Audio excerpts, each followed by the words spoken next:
Hi, my name is Mariam Navade Ottimo Fiore, and we are here today in my home in Estoril in Cascais, Portugal.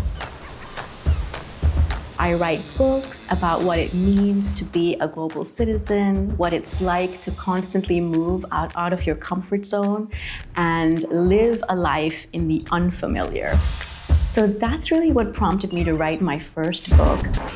It's called This Messy Mobile Life, and it's to encourage everyone to take off their, rose-tinted glasses and invite them to come and take a look as to what it's like to live this life abroad, to have all these different messy threads. So I came up with a concept which was inspired by the tribes in Panama and Colombia. They stitch what is called a mola. And a mola is simply like a shirt, but how they make the mola is very interesting because they take several different layers of brightly colored cloth and they start layering them and stitching them one on top of the other. And then when they show you their design, you see that each mola is so distinct to the person who's created it. A light bulb went off in my head because I thought, after all these years and all these moves and all these countries, I had been busy stitching my mola and I didn't even know about it.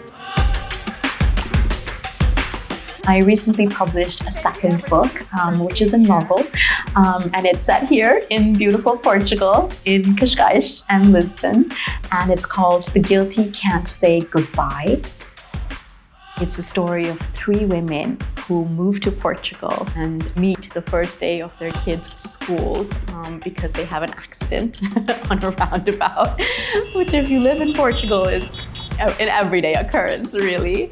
In this new country. And the idea was to show how three characters from very different corners of the world can all move to the same place, but have such a different experience because they are so different.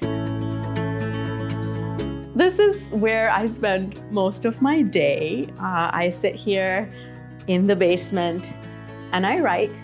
I think that being an author is creatively fulfilling, but it's also just such an assault on your nervous system and on who you are.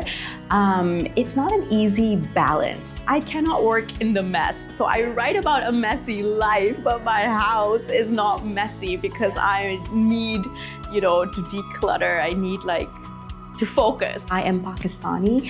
I was born in Pakistan, but then raised in Bahrain, the US, and in Pakistan as a third culture kid. And then my husband, he's half German, half Italian, born in Germany, but also raised constantly crossing these two cultures. This is our wedding in Germany. That was like the civil ceremony at a 16th century castle. And then I wore a sari for the reception, which was at an Italian restaurant. And when we decided to start our family life together, we knew it was going to be this mix of cultures. This is when I became a mom in Singapore. This is our first Chinese New Year. I have 3 children, and each time I was pregnant, I moved abroad. This is my Dubai son. And I think he always had sand in his shoes. There was never a time he came home and he didn't have sand in his shoes. And now here we are, a family of 5, the 5 of us born in 5 different countries. We don't share the same first language, the same birth country, or the same view of the world, And I think that's the beauty of what we've built together, that we are this mola.